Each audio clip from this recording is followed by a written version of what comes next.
Je vous propose donc d'ouvrir ce conseil municipal en désignant un secrétaire ou une secrétaire de séance.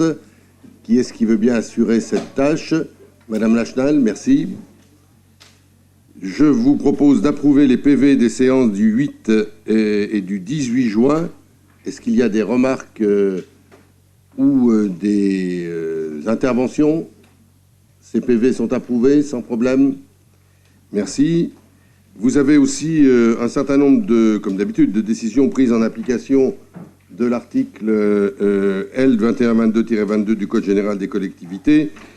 Toute une série de décisions. Et comme je le dis chaque fois, vous pouvez interroger la direction générale pour avoir un certain nombre de précisions. C'est d'ailleurs ce qu'a fait Madame Meika. Elle a eu, la direction générale a répondu à ces 3 questions posées sur ce dossier. Très bien. Je vous propose de commencer par 2 points d'information. Le premier concerne la police municipale. Il y a eu, dans la dernière réunion, une demande tout à fait justifiée de savoir où on en était de la surveillance. La vidéo, pas la visio. On a tellement fait de visioconférence que j'ai une confusion là. La vidéosurveillance. Et donc, comme on vous l'avait dit, nous allons vous proposer un premier bilan, enfin l'état des lieux, on va dire. Je laisse la parole à Monsieur Minghella. Merci, Monsieur le maire. Chers collègues, on va voir si le petit diaporama... Merci. Ça va mieux avec un petit support, parce que sinon je vais vous infliger une litanie de... Voilà. Première diapo. Ça, bon, on peut passer à la deuxième tout de suite.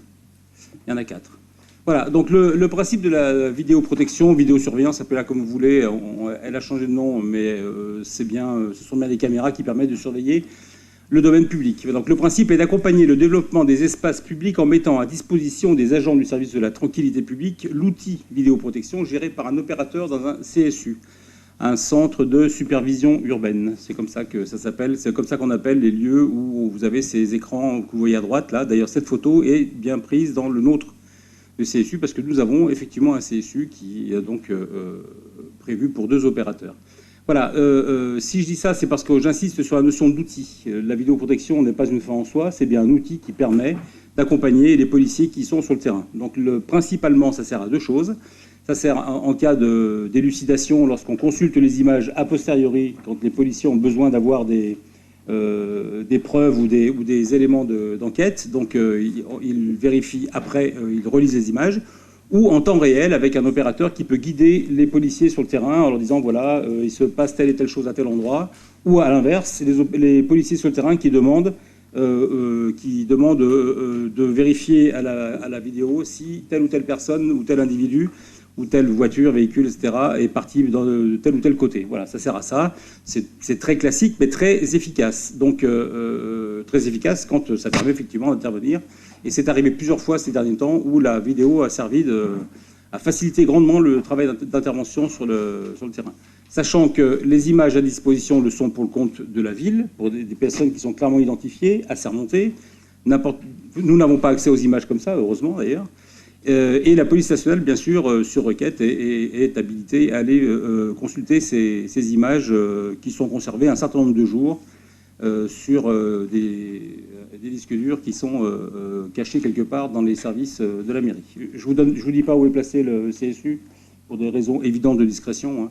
Ça évite que les curieux aillent voir, vérifier si c'est bien au bon endroit. Voilà, deuxième... Alors, pardon, une chose importante, excusez-moi, vous le voyez en dessous, il y a un opérateur vidéo, un équivalent temps plein, et le deuxième est en cours de recrutement. Le poste est créé, il ne reste plus qu'à trouver la personne qui va bien avec. Parce qu'il ne s'agit pas simplement d'avoir quelqu'un qui lit des images, il faut qu'il ait une notion, une qualification et une notion de ce que c'est qu'un travail de terrain pour pouvoir aider objectivement et correctement ces petits camarades qui sont sur le terrain. Voilà.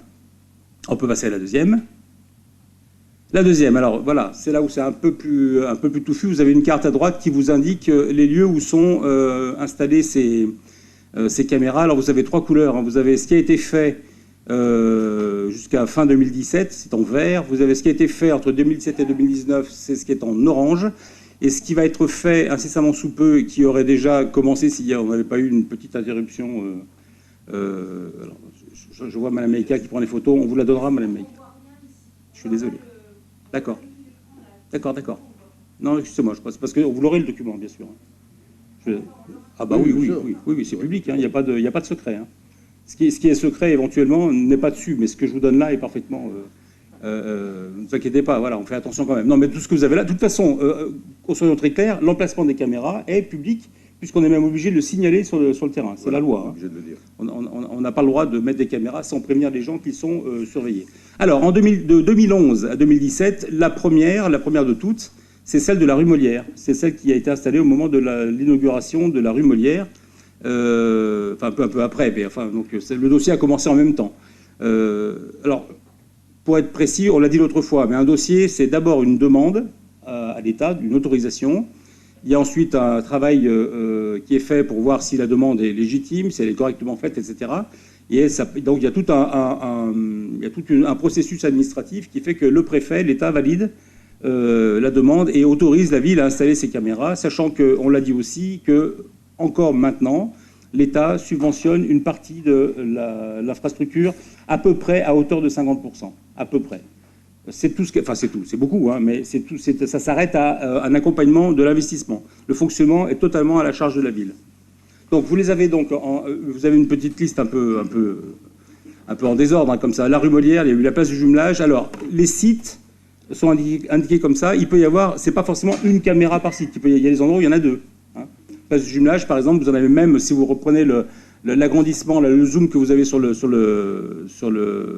carte, vous voyez que vous avez un rond vert dans lequel vous avez 1, 2, 3, 4, 5, 6 caméras. Donc vous avez le parking derrière le centre commercial, vous avez de mémoire sur le Polovnia, vous avez l'auditorium, vous avez l'avenue Vernin, vous avez, enfin, etc., etc. Il y en a en haut, je crois, sur le parking ou à côté. Enfin voilà, vous avez un certain nombre de caméras qui sont installées au sein de ce quartier, mais ça s'appelle place du jumelage. La place du Cirque, la place de Libération, la place du Clos Fleury, le skatepark, hein, la place du Clos Fleury, c'est le skatepark. La place de l'Hôtel de Ville, devant, derrière, d'ailleurs. Romagny-Mermoz, c'est-à-dire entre les deux écoles, entre la MJC et l'école. Et le parking appelé Chamarette. Et enfin, le casino, donc les quais d'Arves, l'avenue de l'Europe. Donc en bas, il y a 2 caméras installées. Elles ont été prévues à l'époque à la demande de la police nationale lorsqu'il y avait eu à l'époque quelques cambriolages, enfin attaque à main armée au casino. On ne surveille que le domaine public, que l'avenue, pas le casino lui-même. Ça, c'est la responsabilité du casino. Voilà. En 2018-2020, donc c'est ce qui a été fait ces 2 dernières années. Vous avez la place Jean-Jacques Rousseau, donc derrière la mairie. Place Jean-Jacques Rousseau, c'est-à-dire en gros sur le bâtiment mairie et la rue des Vétérans. Donc elle est encadrée. Vous avez le PEM, donc la gare, évidemment. Il y en a, je crois, 5 qui sont prévus. Le parc Montessuie, 2. La rue du Parc, c'est-à-dire le terminus du tram.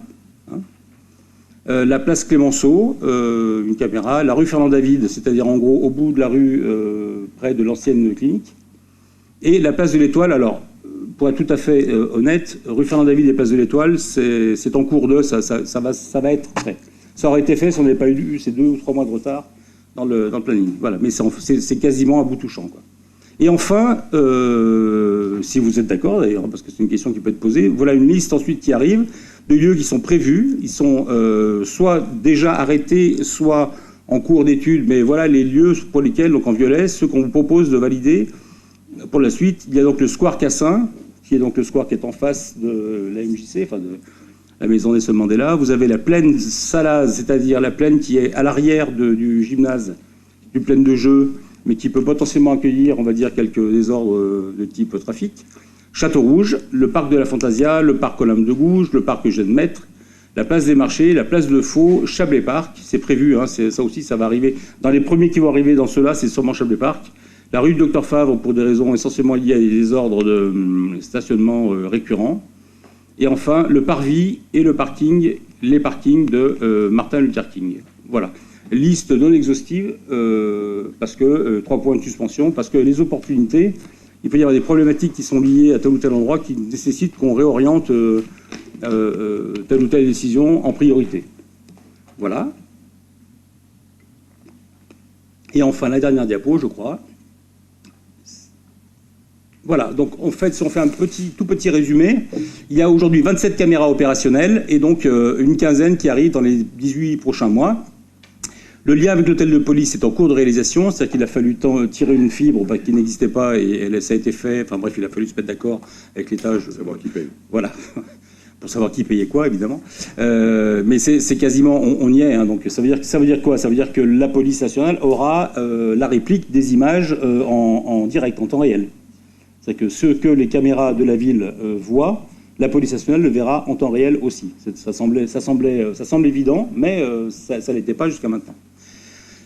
Un réseau sécurisé, c'est la moindre des choses, c'est que la fibre sur laquelle circulent les images appartient à la ville, c'est pas le réseau public, etc. Donc c'est bien la fibre, à l'exception notable des 2 caméras du quai d'Arves, enfin du casino, puisqu'il n'y avait pas de réseau qui passait là, c'est extrêmement compliqué d'y aller. Donc ça passe en 3G ou en 4G. C'est stocké et donc ensuite ça peut être transmis en 4G. Et puis enfin, 2 choses importantes parce que ça concerne la validité et la protection des données et des personnes. Donc ça a été validé par la CNIL parce que la CNIL a enquêté, est venue faire une enquête à la mairie et a demandé des éléments, a fait des propositions qui ont été prises en compte. Et enfin, depuis quelques temps, depuis un an au moins maintenant, on parle de RGPD, donc ce règlement général de protection des données, qui va nous obliger certainement à prendre en compte un certain nombre d'éléments, comme par exemple, je le disais tout à l'heure, le fait qu'il faut obligatoirement signaler, c'était déjà comme ça, mais maintenant c'est reformulé, signaler qu'une zone est vidéosurveillée, etc. Il faut que les gens qui rentrent dans une zone vidéosurveillée le sachent, puissent le savoir. Voilà essentiellement là où on en est de notre... Alors il y a un déploiement extrêmement important, hein, c'est vrai qu'il y a une montée en puissance importante, c'était un des points d'amélioration, on va le dire comme ça, hein, c'était un des points d'amélioration que nous avait suggéré le cabinet Surtis, avec qui on avait fait cet audit du service tranquillité en disant que plein de choses qui fonctionnaient très bien et qu'on avait un petit progrès à faire, allez on va le dire comme ça, oui, un petit progrès à faire en termes de vidéo. Et on l'a fait très volontiers parce que c'est un outil intéressant. Voilà, monsieur le maire.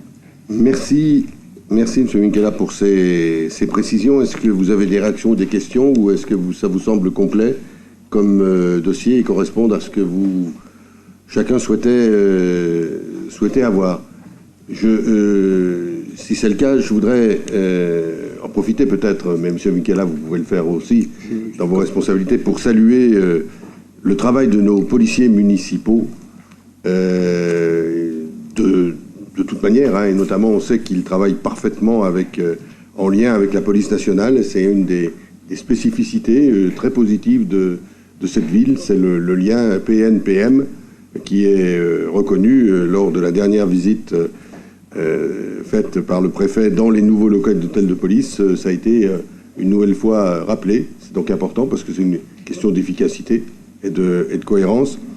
Dire que aussi ils ont une période compliquée, hein, notamment la période du confinement, des confinements aussi, mais le confinement, ils étaient dans la rue pour contrôler, vous savez, les papiers qu'on devait présenter pour se déplacer. Donc c'est important. Et ajouter que ils sont et leur équipe dirigeante et leur chef y tiennent beaucoup, et nous également, ils sont dans un esprit républicain et ils respectent les règles républicaines sur l'ensemble de notre territoire. Et je crois qu'il faut saluer ça aussi, ce souci de nos policiers municipaux. Voilà ce que je voulais ajouter. Je vous remercie de votre attention. Je voudrais vous dire aussi que la proposition qui apparaissait d'ailleurs à la fin du Conseil, la proposition d'un comité de suivi des conséquences économiques et sociales de la crise du Covid-19, je vous propose de le composer de la manière suivante. 6 représentants de la majorité, dont le maire, ou son représentant, mais il est dans les 6, 2 représentants de la liste de M. Gacquenay et 1 représentant de la liste du Rassemblement national. On fera une première réunion de travail après l'été, mais ça vous donne le temps de communiquer les noms pour que ce comité, qui n'est pas une commission, puisse se mettre en place. Voilà les éléments que je voulais préciser en introduction. Et j'ai oublié, mais il est encore temps de préciser les procurations. Madame Méline pour Monsieur Fournier, Monsieur Yeziliurk pour Monsieur Gaconnet et Madame Fradet pour Madame Villary. Voilà les procurations qui me sont arrivées. Et je vous propose donc de passer donc à la